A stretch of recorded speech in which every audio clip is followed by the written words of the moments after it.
Oke guys, welcome back to Crypto Indonesia bersama gue Toshi, di mana kita akan membahas segala sesuatu yang berhubungan dengan cryptocurrencies dan blockchain.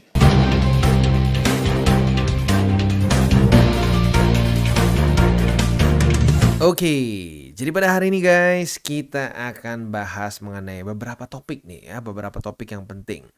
Kita akan bahas dari sisi on-chain-nya, kita akan bahas juga dari sisi TA dan juga fundamental ya. Nah, tetapi sebelum kita masuk seperti biasa, gue akan disclaimer dulu bahwa semua konten dari TCI bukan financial advice, ini semua bentuknya adalah edukasi ya. Oke, jadi yang pertama kita akan bahas dulu mengenai kondisi whales nih ya. Kita sudah sedikit bahas tadi pagi di DCWT sesi pertama, tapi hari ini kita akan bahas lebih detail lagi. Nah, jadi ada satu wallet yang sudah tidak aktif selama 12 tahun, tiba-tiba mentransfer BTC senilai 1 triliun ya. Atau mungkin kalau dalam USD-nya sebesar 59,9 juta. Mungkin kalau dibulatkan lebih gampang jadi 60 juta USD ya. Aneh kan? Dari 12 tahun lalu tidak pernah ada aktivitas, sekarang di send BTC-nya. Buat apa? Ini bisa menjadi suatu pertanyaan yang cukup besar dan banyak spekulasi ya. Tentunya ada, ya paling banyak sih spekulasi ini akan dijual katanya ya.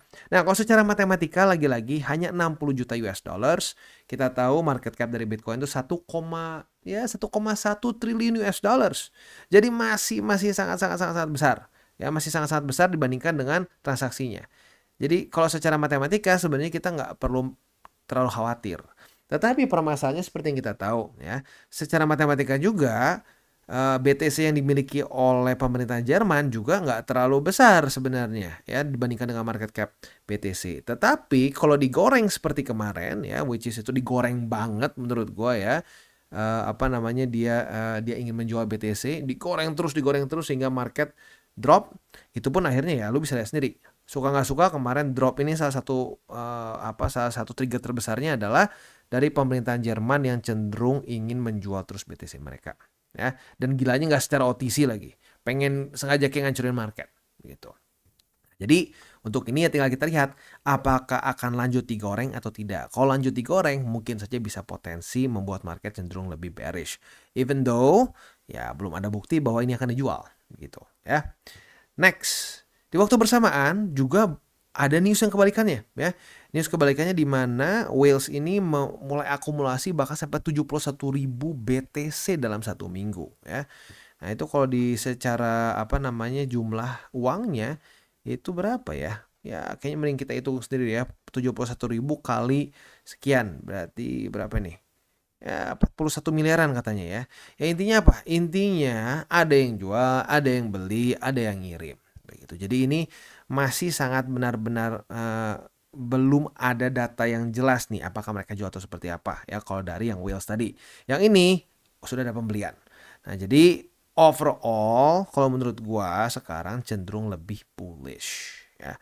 Nah, sekarang pertanyaannya, apakah kemarin waktu BTC drop di angka ya 57 ya 55 ini ya, apakah mulai banyak yang akumulasi? Nah, jawabannya secara on-chain ada sih akumulasi, kayak bisa lihat kita di sini ya, tanggal 5 dan 6 Juli kemarin. Nah, tetapi di masa-masa sini 57-an malah banyaknya inflow ya, inflow. Malah baru outflow-nya itu pada tanggal 15 dan 16 kemarin. Begitu. Nah, jadi secara spot sebenarnya nggak terlalu banyak pergerakan. Nah, menurut gua main culpritnya adalah leverage lagi-lagi. Nah, kemarin gue bilang ada resiko long squeeze kan. Ternyata Trump ditembak dan ternyata hidup. Nah, itu membuat market bergejolak, banyak yang berspekulasi, ujung-ujungnya malah lanjut lagi longnya. Tadinya resiko long squeeze malah keterusan ke atas. Begitu. Jadi kalau menurut gua penyebab utama dari peningkatan BTC itu lagi-lagi adalah karena leverage. Begitu ya. Nah, pertanyaannya setelah habis ngepam kemarin, apakah akan terjadi koreksi dulu? Ya. Nah, kita harus lihat lagi nanti. Ya, kita lihat lagi di DCWT besok. Gitu. Nah, tetapi yang harus gue ingatkan adalah satu hal. Ini sangat penting karena sudah sangat sering kali terjadi. Ya. Orang terlalu cepat jadi bullish. Gitu ya. Wah, terlalu cepat. Wah, ini udah ngepam nih. Gue takut ketinggalan. FOMO. Mulai itu keluar FOMO-nya ya. Nah, padahal ini kita masih ada 5 hari, 17 jam sampai weekly close. Dan bahkan kalau kita lihat weekly close tanggal 8 Juli kemarin itu di bawah dari BSB bawah ya. Jadi ada BSB atas, BSB bawah. BSB bawah aja masih berhasil nge-reject. Nah, jadi kita jangan sampai terburu-buru. Kita tunggu sampai terjadi close-nya. Ya, karena sekali lagi gue ingatkan buat lo yang mungkin belum nonton DCWT sesi 1, tadi gue akan ingatkan sekali lagi di sini bahwa di 2019 pun pernah nge-wick sampai nembus dari BSB atas, bahkan signifikan di atas dari BSB. Kita cek di sini ya. Dari BSB atas itu masih naik 6% lagi. Begitu. Nah, tetapi weekly close-nya ternyata di bawah dari BSB atas. Ujung-ujungnya apa yang terjadi? Reject dan akhirnya apa? Lower low. Begitu. Jadi sekali lagi ya, kita harus hati-hati, jangan sampai mau kejebak ya. Kita tunggu sampai weekly close. Kalau terjadi reclaim ya, reclaim seperti di sini atau reclaim seperti di sini. Nah, itu kita boleh lebih tenang. Walaupun PR-nya masih ada ya, setelah reclaim, retest. Nah, retestnya berhasil atau enggak nih? Kayak contoh, reclaim, retest berhasil, higher high, bahkan all time high di sini ya. Kayak di sini ya. Reclaim ya, reclaim. Gagal gagal nahan, jebol. Reclaim, retest berhasil nahan, naik all time high. Gitu. Jadi kita itu sebagai seorang trader, sebagai seorang investor itu jangan terlalu banyak menggunakan harapan, karena banyak orang yang gue lihat gitu ya, banyaknya pakai harapan. Wah, segini. Kenapa? Ya harapan gue. Masalahnya gini, market nggak peduli sama harapanmu gitu ya. Market ya memberikan tanda-tanda. Begitu, samalah kayak lu pacaran gitu ya, cewek ngasih tanda-tanda gitu, atau ya ini dari perspektif cowok ya, karena gue cowok ya, cewek memberikan tanda-tanda gitu, tetapi tidak akan sesuai sama harapan lu juga gitu. Jadi jangan terlalu sering pakai harapan, lihat aja tanda-tandanya. Kalau dia bisa reclaim ya, jadikan ini sebagai support, nah potensi kita untuk new all time high itu besar.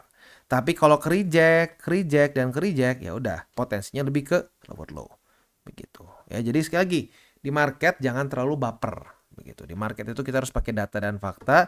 Gue udah bahas berkali-kali. Jadi lu jangan percaya juga sama gue, lu percaya aja sama data.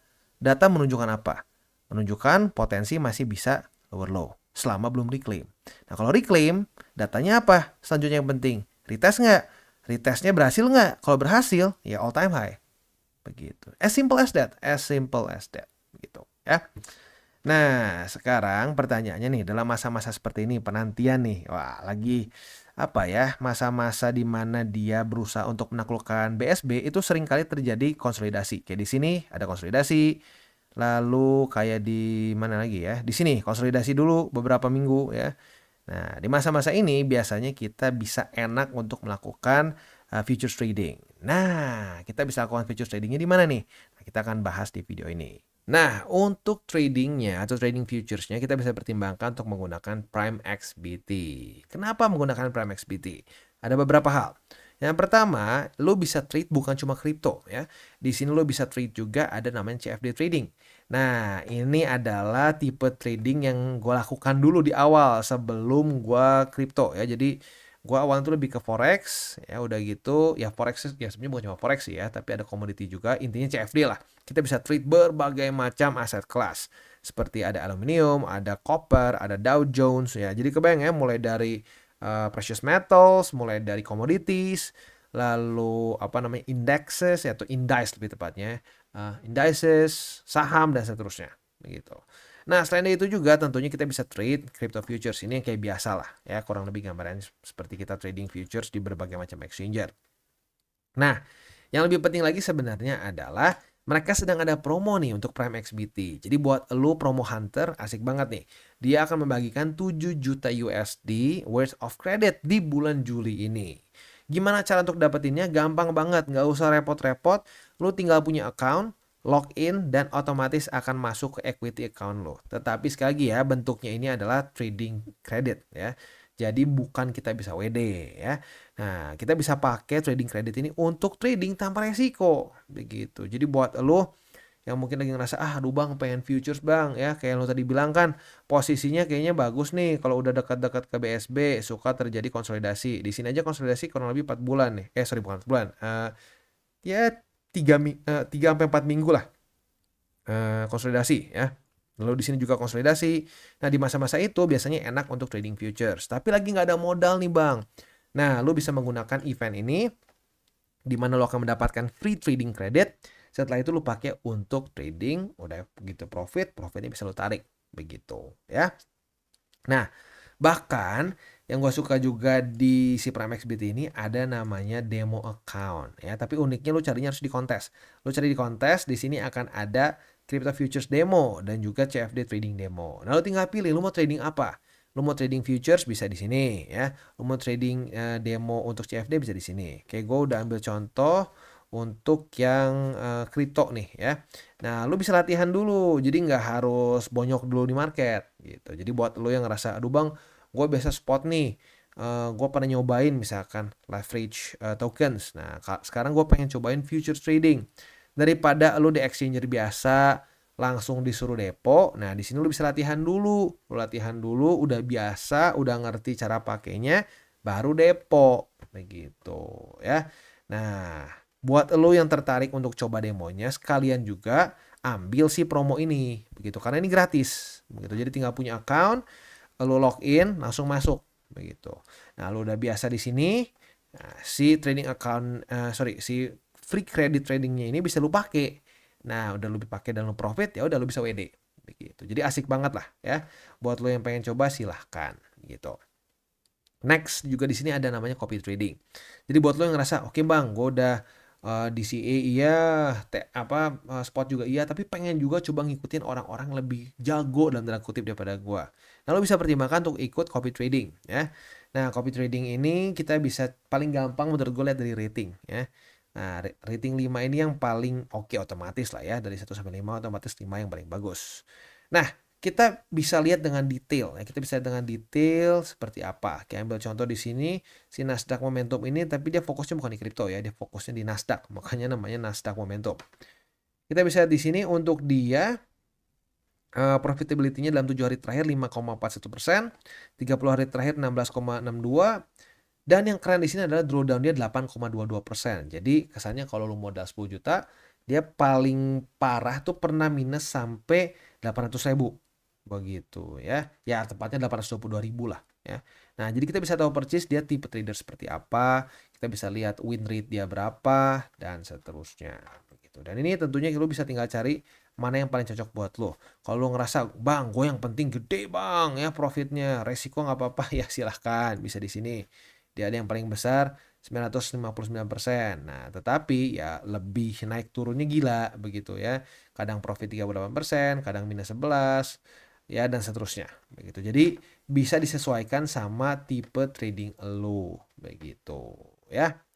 Nah, itu kurang lebih gambarannya ya, gambaran dari PrimeXBT. Jadi banyak hal yang kita bisa lakukan di sini. Lu mau beli kripto juga sebenarnya bisa ya. Tapi kalau cuma pengen beli spot sih mendingan sekalian ya nggak usah di sini lah. Di sini lebih fokusnya untuk futures trading dan CFD trading begitu ya. Oke, selanjutnya seperti itu ya. Kita akan kembali lagi sedikit ke pembahasan awal kita nih ya. Jadi kalau menurut gua ini whales penting nggak, ngaruh nggak, bisa aja ngaruh ya, bisa aja ngaruh, tapi masih inkonklusif begitu ya. Nah, yang paling penting menurut gue satu aja dalam beberapa minggu ke depan adalah ini ke-reject nggak oleh BSB. Kalau ini ke-reject oleh BSB, ya udah possibility-nya adalah membuat lower low, berarti lebih rendah daripada 55.900-an begitu ya di weekly-nya. Nah, tapi kalau dia berhasil tembus, berhasil reclaim dan retest berhasil mantul, nah udah tuh kita kemungkinan besar akan new all time high. As simple as that ya.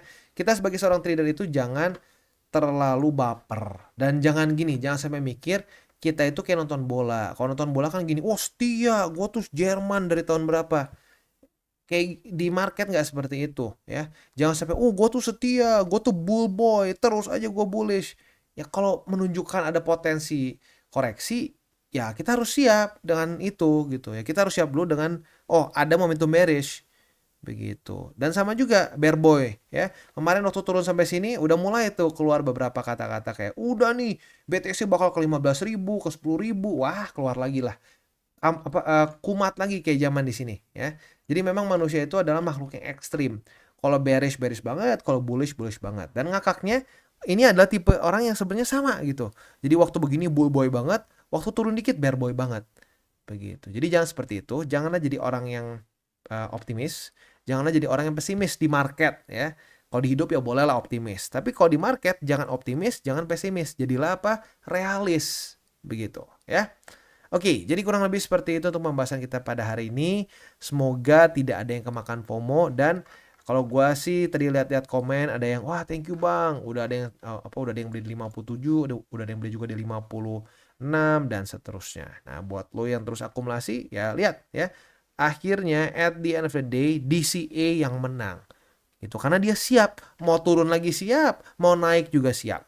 Nah, kita sebagai trader yang seperti itu tenang ya kan, dibandingkan wah udah all in setiap jam tuh. Wah, chart dibuka terus karena takut minus begitu. Ya jangan sampai seperti itu.